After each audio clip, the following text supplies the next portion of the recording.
Hello guys, good morning.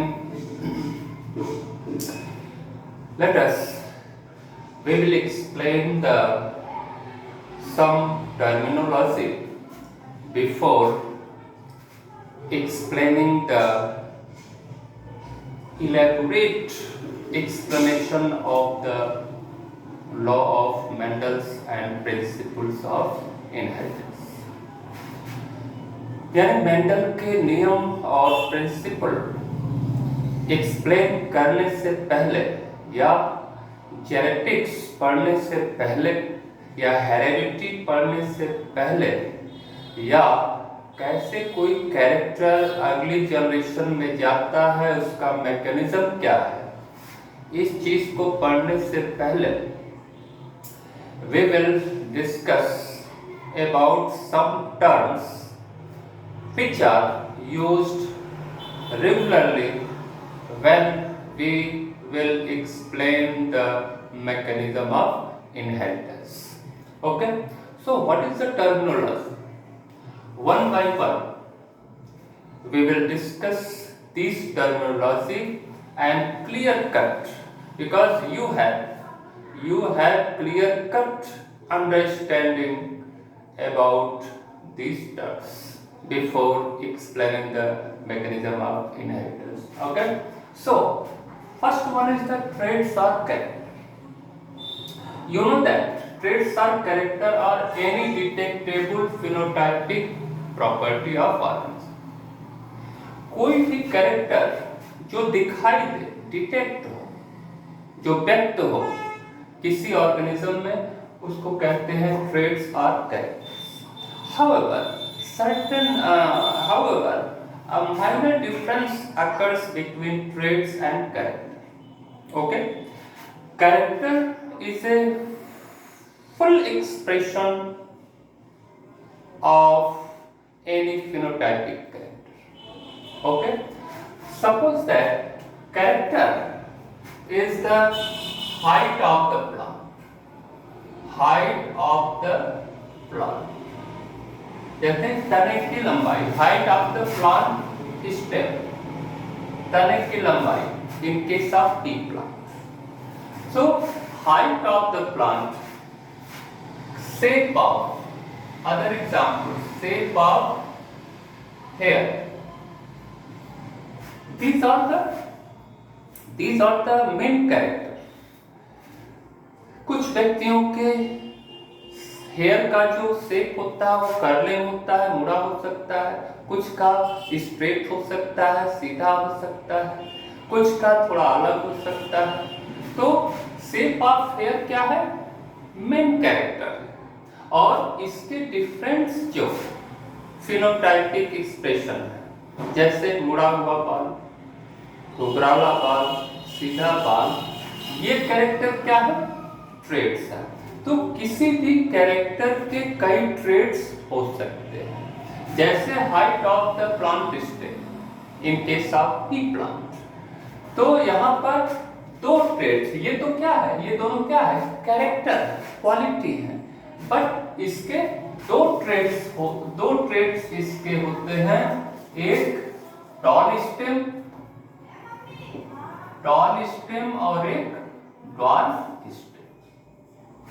यानी तने की लंबाई छोटी भी हो सकती है और लंबी भी, यानी तना लंबा भी हो सकता है और छोटा भी हो सकता है.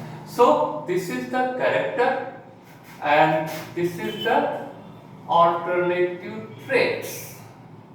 तो किसी भी कैरेक्टर के दो ट्रेट्स हो सकते हैं. ओके, दो या दो से अधिक ट्रेट्स हो सकते हैं, लेकिन सिनोनिम्स वर्ड होने के कारण दोनों का मतलब एक ही होता है, लक्षण होता है या गुण होता है, प्रॉपर्टी होती है.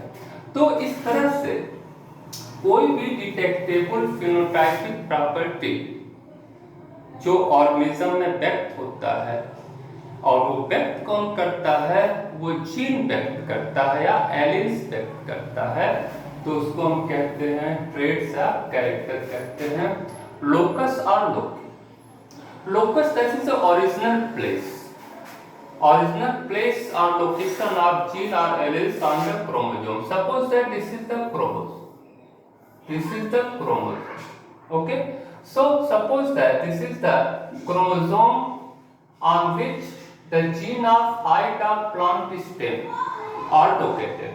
Suppose that this is the capital T. This is the capital T. So ये जो लोकेशन है जहाँ पे डोमिनेंट टी जीन स्थित है, सिचुएटेड है, तो इस लोकेशन को कहेंगे, क्या कहेंगे?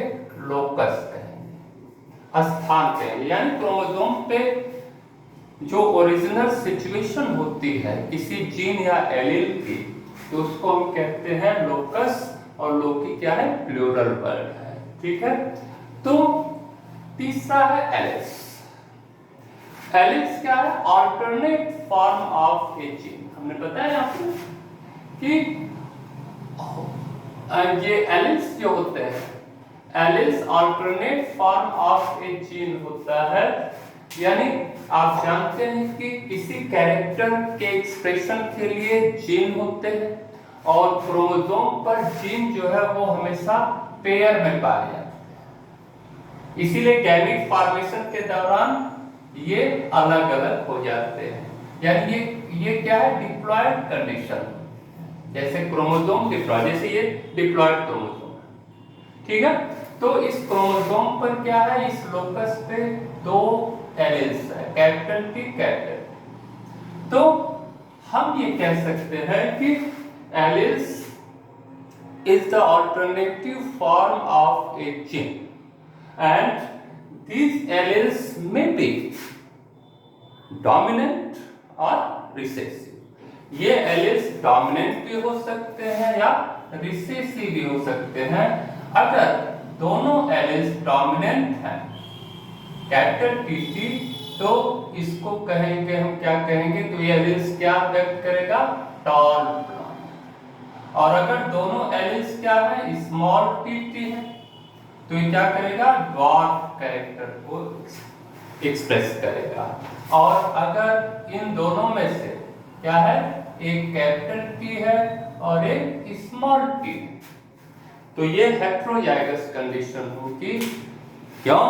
क्योंकि ये दो एलिल्स दो डिफरेंट पेरेंट्स से आए, एक टॉल प्लांट से आया और एक ड्वार्फ प्लांट से आया है। इसलिए ये कंडीशन जो है ये क्या कहलाएगी? हेटेरोजाइगस या हाइब्रिड कहलाएगी। तो यहाँ पर क्या है? कैपिटल T, स्मॉल t, ये एलिल्स, स्मॉल t एलिल्स है। कैपिटल TT क्या है? एलिल्स है। ओके। एलिल्स को हम एक तरह से पार्टनर भी कहते हैं। जैसे कैपिटल T का पार्टनर स्मॉल t। तो कोई भी एलिल्स जो है, कोई भी जीन हमेशा पेयर में पाया जाता है। किसी कैरेक्टर का कोई जीन हमेशा जोड़े में पाया जाता है।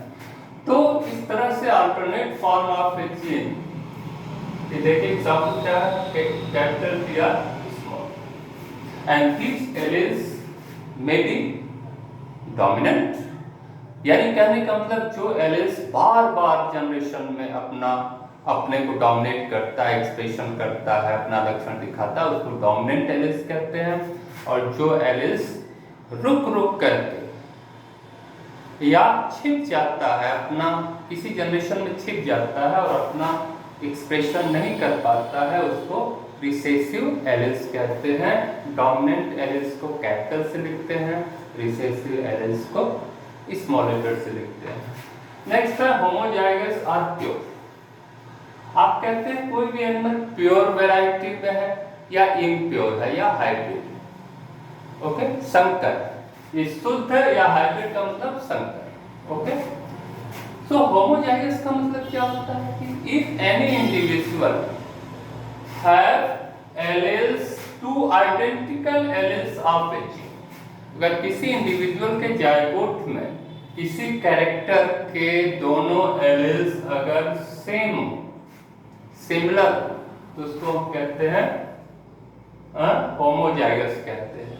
और होमोजाइगस कब बनते हैं? जब क्रॉस कराया जाता है दो पेरेंट और दोनों पेरेंट क्या हो? सिमिलर, जैसे toll T plant and tall T plant. तो इससे जो संतान बनेगी वो क्या बनेगी, हर हालत में होमोजाइगस बनेगी और इसको शुद्ध वैरायटी कहा जाता है। ओके, हेटेरोजाइगस और हाइब्रिड दोनों नाम दिया जाता है। If any individual have different alleles of a gene, of a character, जैसे कैपिटल टी स्मॉल टी, यानी कैपिटल टी स्मॉल टी, ये दोनों अल्टरनेटिव एलिल्स हैं। किसके किसके किसी एक कैरेक्टर का, और वो कैरेक्टर क्या है, हाइट ऑफ द प्लांट। तो ये स्पेसिफिक कैरेक्टर है और इसके दो ट्रेड्स हैं, टॉलनेस और ड्वार्फनेस, और ये दोनों ट्रेड्स के लिए जो जीन होता है वो क्या होता है, टॉलनेस के लिए कैपिटल टी, ड्वार्फनेस के लिए स्मॉल टी।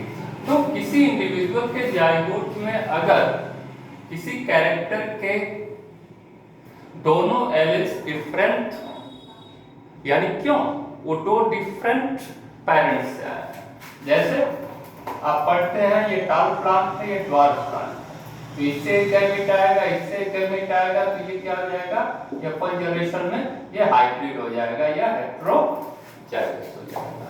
ठीक है, तो हमेशा हेटेरोजाइगस तभी पैदा होते हैं जब दो डिफरेंट ट्रेड्स वाले पेरेंट्स के बीच क्रॉस कराया जाता है, तो हमको हाइब्रिड मिलता है। तो हेटेरोजाइगस का मतलब डिफरेंट एलिल्स पाया जाए किसी जीन या कैरेक्टर के, जैसे कैपिटल टी स्मॉल, इसको हाइब्रिड टॉल टी प्लांट है।